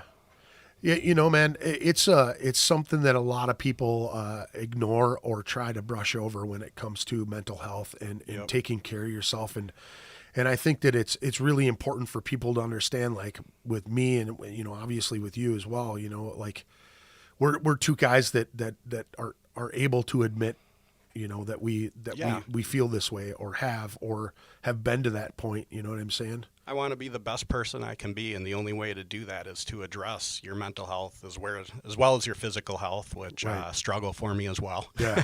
Yeah. But mental health, yeah, it's got such a stigma, and it shouldn't. It's just you trying to be the best you, and if you ignore it, it's not going to go away. You're just going to keep trying to use crutches to cloud it or hide it or whatever. Yeah. Now I have a friend whose wife is having some real issues, you know, with mental health right now, and my wife and I got into a conversation about it, and I think that it's important to have someone that you can trust to be able to gauge it for you or help you with that, you know. Yes. Being a partner, your wife, or, you know, your partner, your friend, your whatever, you know, and Yeah. I think it's important to have somebody that you can trust that's going to guide you and not lead you astray with that. Now, say you're taking a specific type of SSRI or some sort of, you know, Prozac, any of those type of chemicals, and it's not working for you, but you're so wanting to get on the right path Yeah. that you continue to do it, and you're, you know, fucking up and down still, or even, you know, feeling still depressed and you're not kind of getting out of it. You know what I mean? Like having Yep. that person to go, how am I doing right now? And they go, dude, you're still cycling. You know what I mean? Like, exactly. This, you know, yeah. and the importance of having a relationship with someone and having children and having things like that and being the best person you can be, not only for you, but for everyone around you, because, you know, unfortunately, with mental illness or sadness or any of that stuff, depression or any of that stuff, anxiety, you do affect. It's like a ripple effect around you too, big man. time, you and know? that contributes to the depression. Yeah, you know, it makes you get down on yourself because you're getting the people you love down. Yeah, and so fight it. New Semtex song, "Fight the Good Fight." Yeah, that's, you know, I write really simple themes most of the time, and it's because it's just that simple. You know, every day is the fight, and fight it to the best that you can. Be the person who you would like if you were somebody else. Make the decision that is going to make you like yourself, because self-loathing is one of the hugest factors and feeders into poor mental health. Yeah. So I think that ego really messes with folks too. You know what I mean? Like having too much of an ego, having that stupid mentality of you're not allowed to feel weakness or to feel, you know, less. Exactly. And being too afraid of letting people in and letting people know that you're struggling, you're having a hard time. That's really difficult for a lot of people. It is. And I encourage you to fight that, and don't feel trapped by social conditioning. Yeah. You know, my whole life has been fighting conformity. Yeah. And that's a form of conformity, is conforming to society's standards of, you know, men's mental health or whatever. That you can't show any weakness, you can't blah, blah, blah. Forget that, man. Fuck it. I want to crush my weaknesses, and I want to fix them, and I want to be the best person I can be. Right. So. I think you know, we've been fortunate to like be surrounded by good creative musicians, creative people that inspire us to keep going to do that. And I know you've kind of alluded to that as well, like, you know, with Bill Lindsay and all the people that we grew, you know, Matt Valleys and, you know, all the people we grew up with, man. There are so many talented people, and just trying to stay at that level with those people, you know what I mean, can be a battle in itself. You know? Oh yeah. And I know, you know, not coming to practice and not feeling like you can accomplish the same thing, and you're watching other people succeed, and you're going, damn, you know, you kind of get down on yourself, like, fuck, man, you're almost so jealous of them guys getting so, you know, that much, a couple steps ahead of you, and you're like, fuck, man, I'm never going to be able to keep up with that. I battled with that the entire time of playing music, and like, you get so focused on being like the guy next to you, or, you know, competing with, you know, the Greg Moogs and the head charges and all of that shit, when you should just be focused on being creative and doing the best you know what I mean? Exactly. Do better than you did last time. And you know, it's gotten you as far as you had gotten, which was plenty far. So I don't think at any point you need to start being intimidated by anybody personally, but I know how everybody is, and everybody goes through that. Yep. So. Well, you know, I mean, it's kind of, you know, when people talk to me about Necromus and say the things that they do about Necromus, and you know, another good point of Bill Lindsay from Impaler, you know, and I've told this story a million times too, being at Earl Root's funeral. Mm-hmm. And having Bill Lindsay come up to me and say, "Hey, man, are you done now? Are you retired?" I'm like, "Well, you know, I kind of thought about it." And he looks at me and goes, "That'd be a damn shame." And, you know, having an icon like that tell you that. And it's the same kind of thing with the Jim Odegaard thing, where somebody that you respect so much says that to you and says, "Dude, that'd be a shame because you're fucking good at what you do." You know, somebody you look up to and you're going, are you sure you're talking to the right guy? You know what I mean? Yep. You're like, okay. Yep. You know? Yeah, it's a feeling. I mean, it's euphoria, like being on stage. It's like, my God, did those words really just come out of your mouth? You know? Right. You know, I used to watch you, and you were part of the fire that emulated me to do this. Yeah. So. Yeah. And I feel that way about you too, man, because I would see you play, you know, with all the bands that I've ever seen you in, you know what I mean?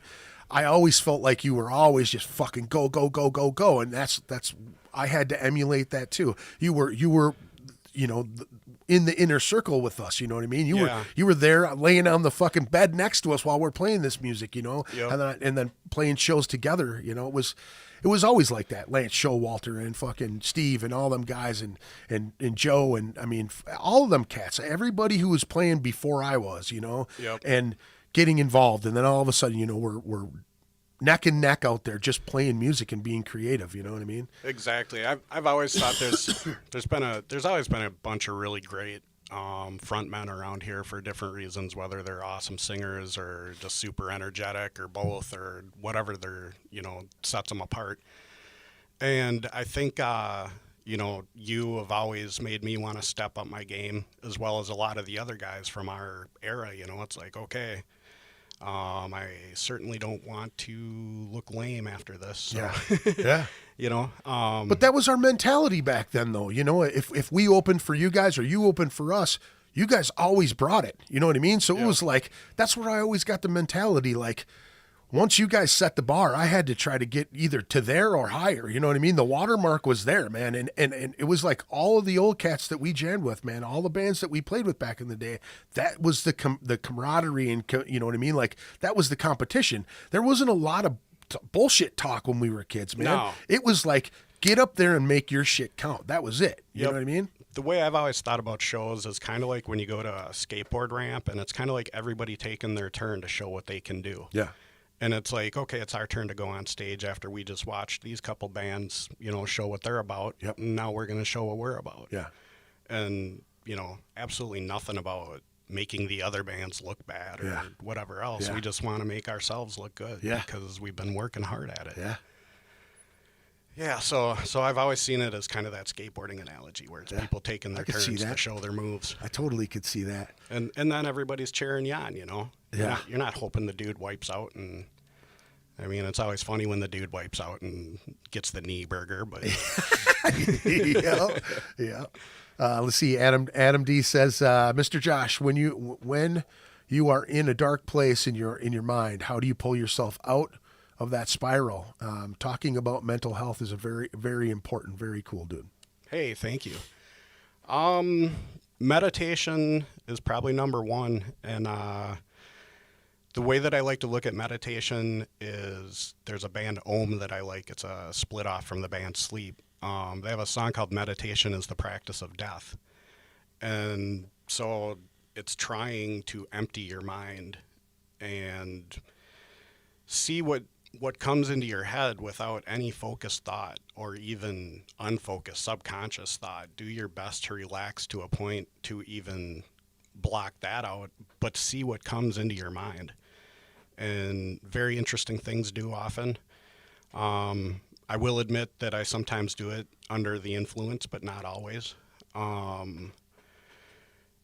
That just helps still my mind personally. I have a really, really, really busy, frantic mind, and if I smoke some weed, it slows you down a little bit. It can chill it out a little bit and help me. Just enough to kind of Exactly. navigate through it. Yep, weave my way into where I want to be. Yeah. A little easier than naturally shutting it all down. Yeah. But meditation is kind of a generic answer. That's what everybody always says. As far as getting out of a dark place, I think what I said about living moment to moment is kind of the key for me, because that's what I stay as a mantra, is that there hasn't been a moment that came up that I couldn't handle. Yeah. And so I'm not going to be freaked out that there is going to be. I'm going to deal with whatever's in front of me when I'm confronted with it. And I'm not going to let anxiety crush me. I'm not going to let depression crush me. The past is the past. The future is going to come, but it's only going to come a moment at a time. And we're all ready for it. Just keep fighting. Don't panic. Don't panic. That's one of my favorites. Hitchhiker's Guide to the Galaxy has that. Don't panic. Yeah. I've always thought about getting that as a tattoo. That's a good idea. Or people of the world, relax. Don't panic and just take it in stride and laugh. I mean, we're going to die. So I think that the sooner everyone realizes that's the thing there, man. You know, I've taken some mind expanding things that to me feels like I've tried to kill the ego, you know? Yep. Granted, I've been gifted a really, really large ego, you know? So it's, I mean, dude, the older I get, the easier it is to feel more humble, I guess, you know what I mean? Yep.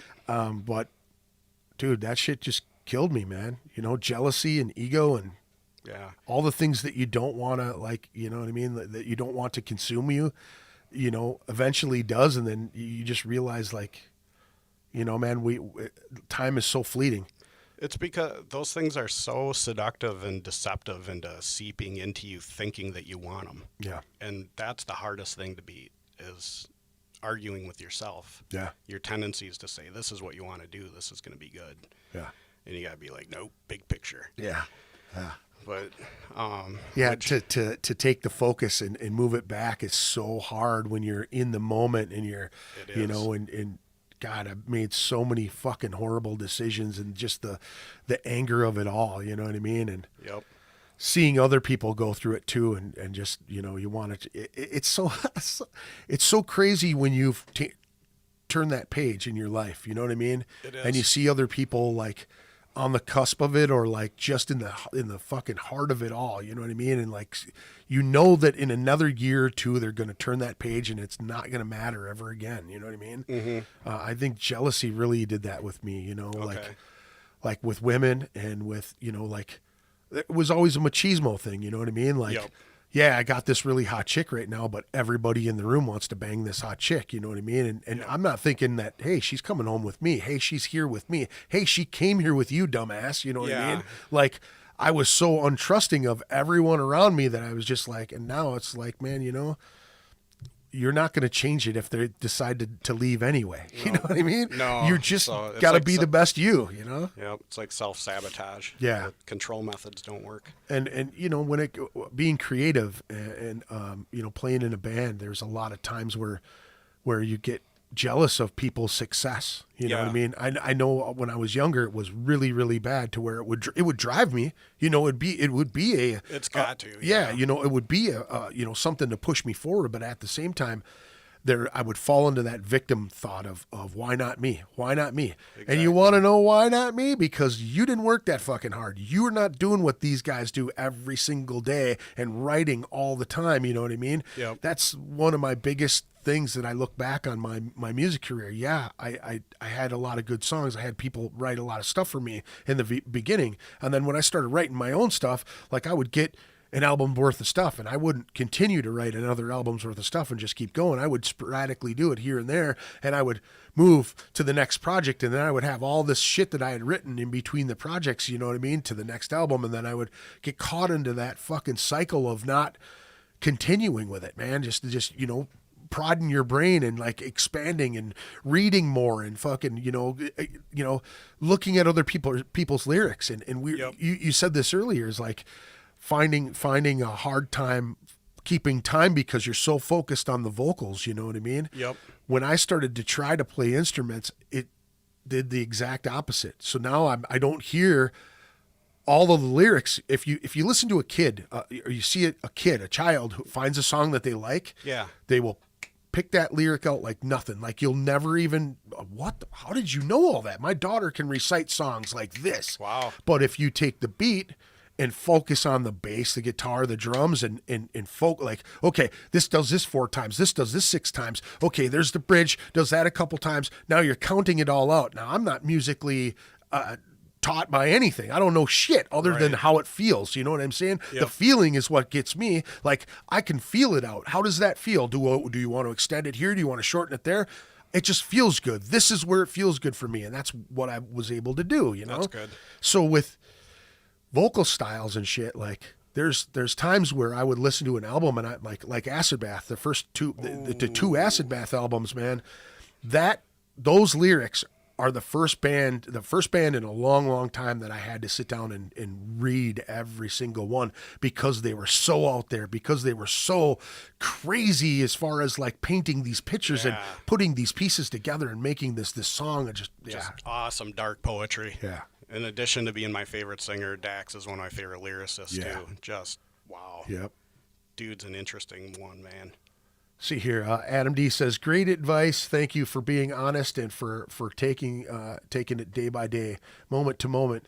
Has anyone put you in a depressive state? Has anyone put you in a depressive state? A toxic person, and did you tell them to fuck off to their face?" You're oppressing me, man. Fuck. Just kidding. No, great question. I don't know. A ton of people have brought me down and continue to bring me down, but that's them.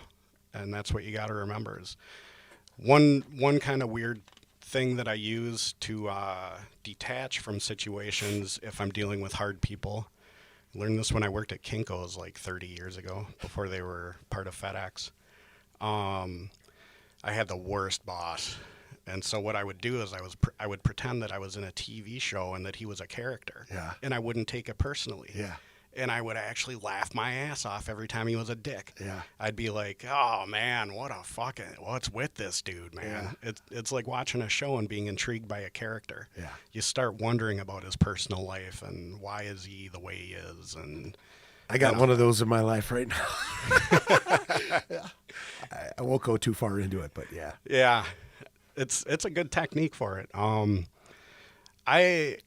When I was young, I told many a person to fuck off to their face. But I've chilled out a lot in that regard. I don't like to be so confrontational. I like to converse and ask questions and make people answer things that are maybe going to make them think and come around to seeing what I'm talking about, as opposed to just arguing. I've had enough of that. I'm not I don't enjoy just sitting and debating all the time either. Yeah. I'm not trying to say that's what everybody should be doing. Get down to the coffee shop and philosophize. But I think that's much better than just telling someone to fuck off. Yeah. Tell them why they need to fuck off. Yeah. Explain it. Then if you want to get a little loud and give them a verbal exclamation point, go for it. Yeah. But yeah, I don't just snap at people. Some of the people that cause me to go down are some of the people I love the most in the world. I mean, it goes hand in hand. It's tangled webs we weave all throughout our lives. Well, you've never been stabbed in the back by someone that you didn't know. No. You know what I mean? No. That's true. A good point. Yeah. Yep. It's absolutely true. And for me, man, yes, I've had several people put me into depressive state. And toxic people that are what they call psychic vampires, people who feed off your energy, people that see that you are carefree or fun-loving or have the ability to just turn people off, you know what I mean? Like turn the bullshit off and just have fun with whatever you have in front of you. And those people sucking the life out of you and changing you completely. I lived with one for 5 years, man, and I never ever thought that I would. This is the thing. I had this conversation with my wife just like 2 weeks ago. I was driving down the road and a guy almost ran me off the road, right? And this is before work, and and he's in a BMW, and I'm going to confess something right now. Everybody that drives a BMW, I fucking hate you, and I'll tell you why. Because once you get to a point that you can afford to buy a BMW, you have this state of mind that just turns off. Like you don't have to use your turn signal. You can be a complete cunt on the road. You know what I'm saying? And most BMW drivers are this way. Yeah. Like you are beneath them. And I know I have a couple friends that actually drive them, and I say that to them, like, you're a cunt. That's just the way it is, man. You're an undercover cunt. That's what it is. Yep. So anyway, I'll get back to the story. So have this guy basically try to run me into the fucking median. I'm on the far left lane going 80 miles an hour, and this guy comes 2 lanes over, and there's little less than a car length between me and the car in front of me because I'm just cruising along trying to get him to get the fuck out of my way. Yep. This guy comes 2 lanes across and almost drives me into the median. I slam on my brakes and I'm behind him. Now he goes around this guy when he could have just went in front of the guy and cut him off instead. So now I'm pissed off, and it's early in the morning. I'm in pain. I actually fucking tweaked my neck. I fucking follow this guy, and he cuts me off again and almost drives me into the wall again. So now I'm fucking just irate. So now I go in front of him, and I just keep cruising. Now I'm doing 90, 95. I'm fucking flying down 494. Now this guy's behind me and he's riding my ass, and now he's trying to get over and get in front of me. Now I'm just going across the lanes, not letting him, because I'm that pissed off now. Now I'm like, dude, you endangered my life. I have children. I got a fucking family. I want to kill you right now. You know what I mean? I am fucking to that point. Yep. Ready to fuck this guy up. And this is the conversation that I had with my wife. I followed this guy. I called the police. And I don't ever call the fucking cops. But this dude almost drove me off the road. And then we played cat and mouse back and forth. And I was like, hey, I'm following this guy. This guy tried to run me off the fucking road. The lady said, so what do you want us to do about it? This is the 911 operator. Yep. Why are you following him? Did he make contact with your vehicle? No, he did not. Why are you following him? Just let him go and go about your day. I said, I'm following him because I want to break his fucking arm. And she goes, you are on a recorded line right now, just so you know. I go, I don't give a fuck. I'm calling you for help, and you're not going to help me. I'm following this guy. Well, what do you want us to do about it? Well, wouldn't that be reckless driving? Wouldn't you give somebody a reckless driving ticket for that? I'm sorry, sir. There's nothing that we can do without damages to your vehicle. So I said, cool. I hung up the phone, and I followed this guy into a parking lot. Guy gets out, and he's a muscular dude, and he jumps out of his car, and he's an African guy, and he's fucking screaming at me, and all I'm telling, goes back to the conversation of trying to like explain to them why they're a fucking asshole. You know what I mean? Exactly. So I go, dude, you just almost drove me off the fucking road. Well, I took out of my mind that I just basically went across all the lanes so he couldn't get by me. I endangered everybody else's life because he endangered mine, which made absolutely no sense. And I didn't see any of that until 2 days later. Like, I felt like a complete idiot. I felt like a complete moron because one, the guy, I'm a big fucking guy. I got to jump out of my car and I'm yelling at this guy just to tell him he's a fucking prick for endangering my life. Well, I follow him to a fucking, to a parking lot. Yeah. He could have pulled out a gun and said, this guy jumped out of his car. He came after me. He shot me. You know what I'm saying? Exactly. That could have been it. Yep. I wouldn't went home. I wouldn't have seen my kids.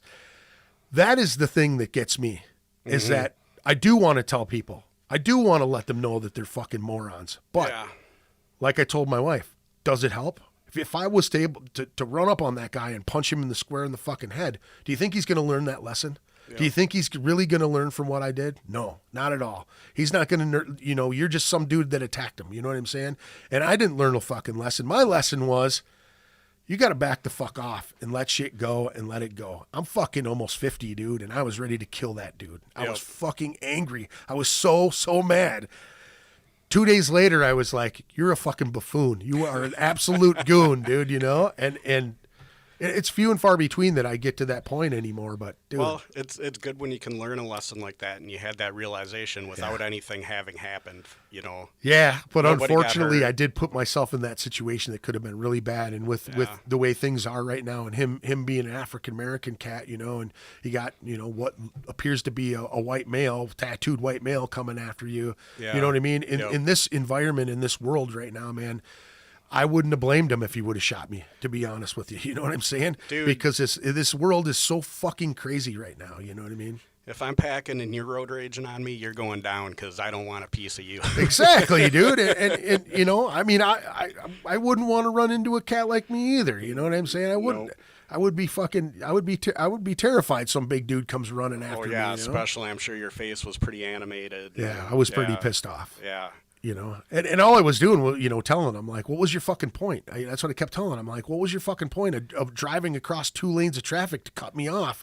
I'm like, dude, and then I tried to get by you and you cut me off again and almost smashed me into the wall, Yeah. And all he kept saying was speeding. You got me for speeding. And I'm going, dude, what the fuck are you talking about? And he's like, fuck you, motherfucker. And I'm just like, yeah, okay. Well, you come close, I'll punch you in the face. And I go, you think that's how that'll work, huh? I go, okay, if you want to think so. And he just keep looking me up and down. And he was muscular, dude. I'm just looking at him going, all right, man, I'm done with this. You know what I mean? Because I wanted to just break this dude in half. And fuck it. I got to get out of here. I got to go to work. It made me think of something funny I got to ask you real quick. Did you know that somebody got out of the car with Brock Lesnar? No. Can you imagine? Even you. No. No. I get into it with somebody and it's Brock Lesnar. I'll tell you one funny story, though.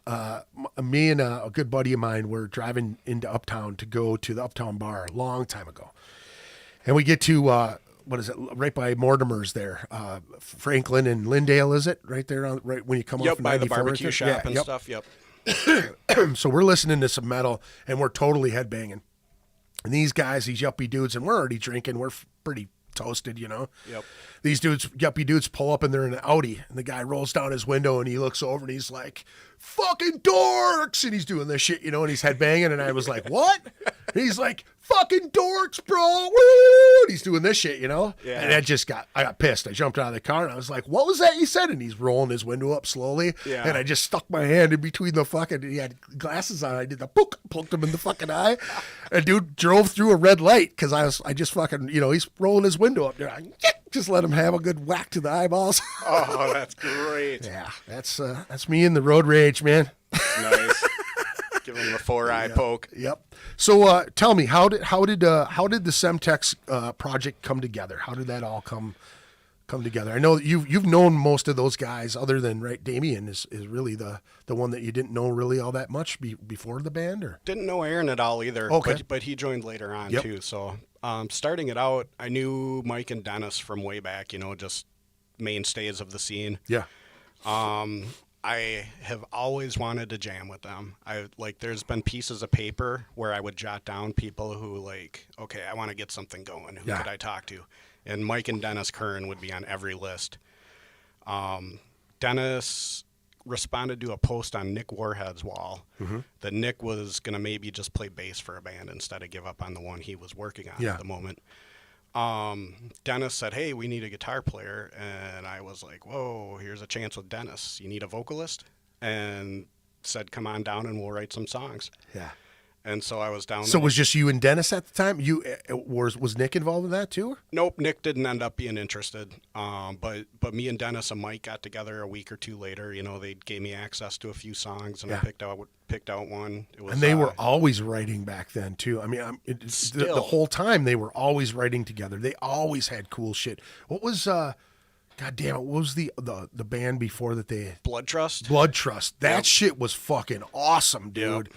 That was awesome, and that never really took off the ground really that much. I mean, they jammed a bit, but Nope, I would have liked to see that go further. I caught them once, and they were awesome. Yeah. And some of the songs on our first album were actually Blood Trust songs. Oh, yeah. So some of that carried over. Yeah. So yeah, I jammed with them. Then I think one time just us three. The next practice, this guitar player Mike had run into, Rob Esperson, came Yeah. and started jamming with Yep, us. I remember Rob. Whatever happened to him? Where did he go? He just disappeared. He's done a couple things, and he's got a project going that Oh. once COVID clears, I think they're going to be playing, and I think Awesome. it's some thrash and goodness. Cool.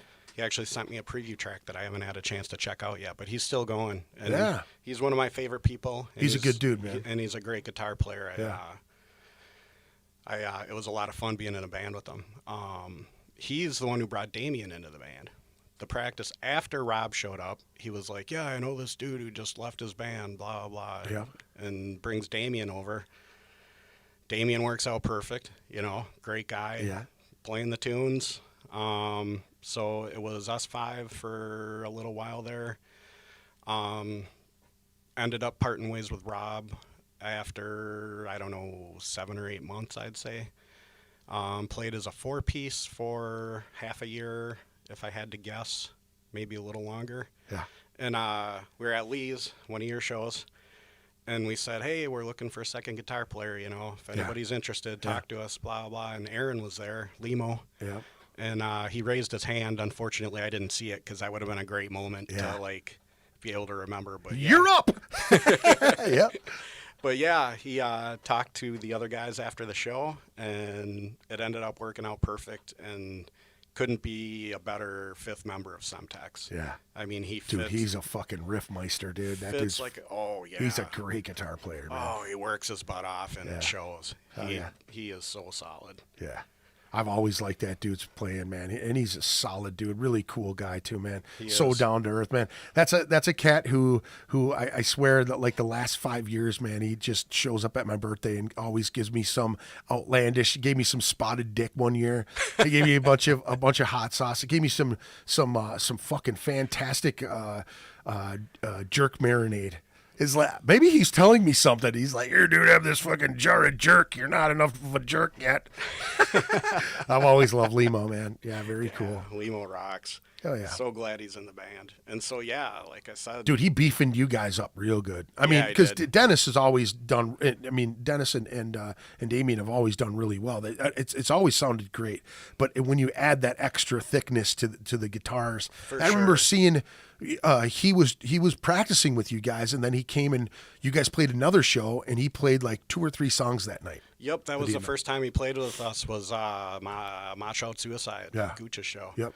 And he came up for 2 or 3 songs, and yeah, I bet it was noticeable Yeah. when he was on stage and when Yeah. he wasn't, because he beefs it up. Yeah, big time, majorly. big time. Adam D also says Semtex puts on a crazy good show. We played with them at Mason Metal Fest 2. Really dope. Yep, Adam plays in Forever and Gray. Oh, cool. Yeah, label mates too. Yep, Yep, Twin Town Tyrant, Yes. Bobby Icon. yep, the Bobby Icon. Congratulations, Rob, for the new move in the new house, man. Congratulations to your family for the new move, and he's going to be moving into my area too, our area. He's About a mile from my house. Yeah, he's not far from us. I know that. I think there might be some drunken stumbles home in the near future. Yeah. I think he's right by the Maple Tavern right there. Cool. Yeah, that's where I am. Yeah. I'm like right there. Hell yeah, we might. I'll have to meet and get sloshed on. There could be some metal goodness happening in Hell Maple yeah, Grove. hell yeah. Now, so we kind of talked about this before. With now, are you guys going to be recording a new album real soon with the Semtex stuff? Yep, Mike just started on the drum tracks 2 or 3 days ago at 1459 with Nice, Will. nice. We did the last entire CD there. We're doing the drums this time, and then we're taking it from there. I don't know. We're doing the guitars ourselves, and then I don't know if I'm going to do the vocals with Will, with just our equipment, or somewhere else. So that's still kind of up in the air. Yeah. But Having your hand into that is always a good process too. Where you can yeah, tweak it and do it the way you want with more your time than their time and the money. exactly. You know, I was actually thinking about asking Lyric, because he had brought up wanting to do the whole project and was talking to me about doing my vocals and Right. stuff, and had some cool ideas. So oh yeah. and that last Grand Demise CD, it sounds amazing. Yeah, So, I'm sure that he's getting a lot better. He started doing that with the Necromus, the Burn Scar album. Okay. He recorded and did all of that stuff. ooh, I didn't even know he did that one. Yep. That sounds great too. Yeah, and I know he's getting better from there. So let me see here. So we talked about the root of all evil and getting involved in that thing, and now this is something that you're going to continue to do as well. You're going to be doing it tomorrow night, right? Yep, tomorrow night, and Jim Zilla's stopping in, so it's a good week to listen. Yeah, So, congratulations to him. We ran into each other at his wedding just Yep. recently. Yep. What a crazy turn of events, man! And I love to see that guy thrive as well, man. Exactly. He's a guy that's had some rough goes in the last fucking 5 or 6 years, man. Just ups and downs, and it's just great to see your friends finally, breaking through to be happy. It is. He seems so happy right now. Yeah. He's kick ass. Yeah, brand new boy, a little boy, right? Yep. So yeah, that's fantastic, Cute man. little bugger. I always love that dude. Jim's a fantastic guy, and man, that dude's knowledge on metal too. He knows a lot of shit. Yes, he does. Yeah, he's been around a long time too, man, and clear-headed cat. You know what I mean? He just turned me on to Crotch Duster. Can you believe I missed that? Really? Oh my god! I heard it from from Wes. From Wes. Yep, Cool. Wes is the first one I'd ever heard. Crop duster. I actually made a fucking patch, a crop duster patch for Wes. Oh, cool. Yeah, we're playing Mammal Sauce tomorrow. Nice. That's a good one. Yeah, we played that on this podcast. Actually. Excellent. Yeah. Fuck yeah, man. That's some good shit. Hell yeah, dude. Anything else you want to cover? How can people get the Semtex stuff that's out right now, or any T-shirts or anything like that? We got still got a good surplus of T-shirts, so you can go to Bandcamp. It's got the shirts listed, and I think it might even show quantity, so you know that you're for sure getting something that's in stock or whatever. The first CD is sold out, so out of luck on that one. Damn, you guys went total cellophane on that one, huh? Yep. I bought out Bobby of his last copies. Nice. So he's just got a few for his own collection left. Nice. You gonna be doing many runs of that again? Maybe if there's a demand. Right now they're not beating down the doors, but Right. we'll see. Yeah. Maybe if the second CD has more success, people will want the first one. So Right. could Do end up you being guys have awesome. it on all the streaming services as well? Yep, it's on all the streaming services. It's on YouTube, so you can definitely still hear it. Pick it up, You grab know, it. Yeah. And the new one should be out by the end of the year for sure. Hopefully fall, winter at the latest. 9 songs. It's called The War Within. One thing I was going to say, it's funny, is that we brought up Ego Death because that's another song topic. Really? It's called Self-Destroy. Nice. Kind of like, that's what I do, is I write the metal sounding titles. Yeah. And then it's like self-help. Yeah. It's like, all of our songs are super positive. Nothing wrong with that, No, dude. Jamie Nothing wrong. Josta's the king of that. Yeah. Hell yeah. All that hate breed stuff is super positive. Yeah. Yeah, so let's see. We got that. Oh, we got a show in Rice Lake, Wisconsin on June 26th with Endless Rain. There you go. Couple hour road trip. Well worth it. I want to say I have that up. I think I just shared that. Cool. I believe. Hope so. Your shares are always very helpful. But But yeah. Yep. Gone Vulture. Yep, and Gone Vulture from Wisconsin. Thanks for that. I got to get their name Skate park fundraiser Cass birthday bash. down. That's the one. The Tipsy Tavern. That is June 26th. It says 27th is the end. That's going to be all night, I guess. Tipsy Tavern. Duration. Let me see here. Got some 50-50 raffles. They're raffling off a TV, too. And drink and food specials that night. Yeah, so make sure you go check that out. That's Rice Lake, Wisconsin, right? Metal, yes. Yeah. Rice Lake. Nice. Not super far in, so please consider it. We've got another show in October that we just set up with Pursuit. That'll be awesome. That's in St. Paul, so that's going to be the first local one that we have booked since COVID. We have one more I'm trying to... Project Mayhem in Rhinelander, Wisconsin in August, I believe. Nice. Don't remember the exact date. They don't have a show page yet. Yeah.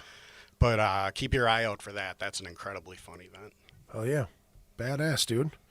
And then don't forget to catch Josh tomorrow. I guess it would be, Sunday morning? Yeah, technically Sunday morning. I hate that because it's still Saturday night. You know what I mean? I tell people Saturday Yeah. because even though it's technically Sunday, if I say Sunday, they're going to be confused and be like, "Oh, I thought you were on in the morning on Sunday." So, yeah, I just say Saturday night at 1 a.m.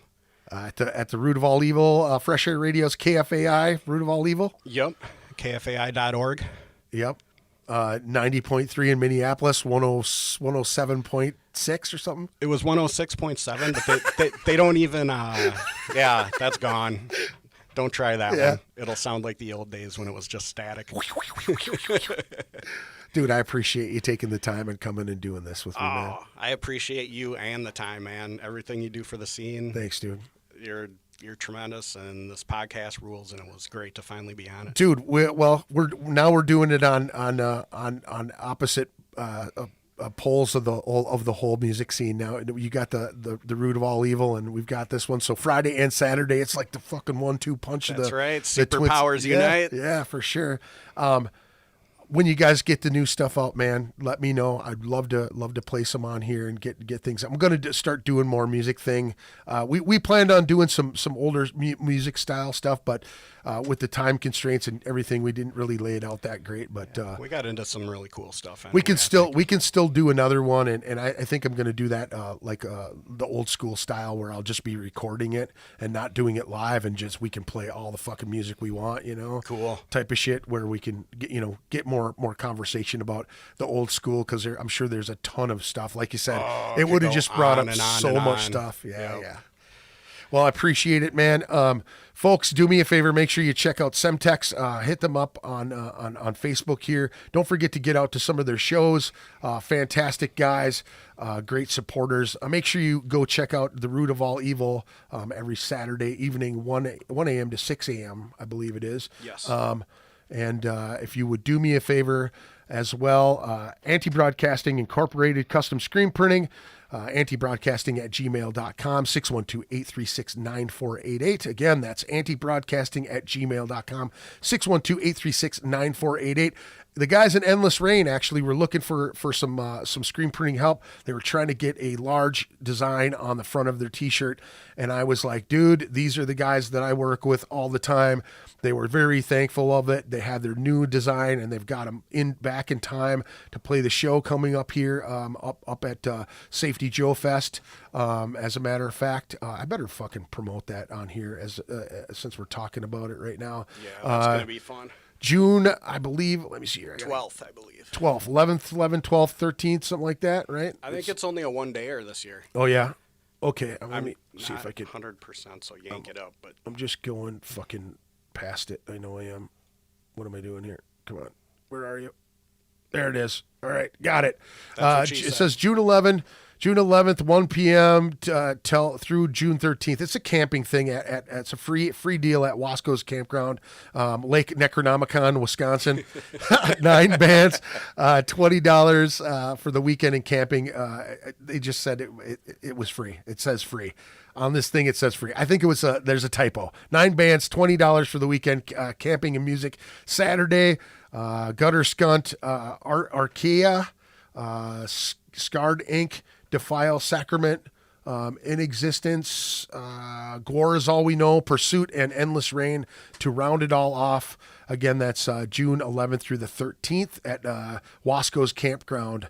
I believe it's like right outside Superior, Wisconsin, I believe. I've heard it's a really good time up at those shows. It is.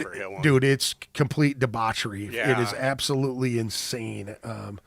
Up there. So again, we'll keep going here. Lowbrow Saints Tattoo Collective. If you're looking to get tattooed, please go over to Lowbrow Saints Tattoo Collective. Hit up Jason. Jason's my boy over there. He owns the place. All of his artists in there are fantastic. Lowbrow Saints Tattoo Collective, 612-353-4755. They are giving away some gift cards and everything at this at the poker run that we're doing June 19th too. So make sure you check those guys out. lowbrowsaints@gmail.com. Let me see here. I hope you guys enjoyed this podcast. We had a blast. Josh is a fantastic guy. He's been around a long time. Please make sure you go check out Semtex. Make sure you listen to him on The Root of All Evil. That is tomorrow night at 1 a.m. Give them a shout. Say what's up. They're going to be gore checking, folks. Some of the funnest shit ever. Old school. Just call in and gurgle into the microphone. Yes, do it. Thank you very much, folks. I hope you have a good evening. Be safe this Memorial weekend. We love you, man. Be safe. Peace out. Ritual Madness Podcast. Ritual Madness Podcast. Ritual Madness Podcast. Ritual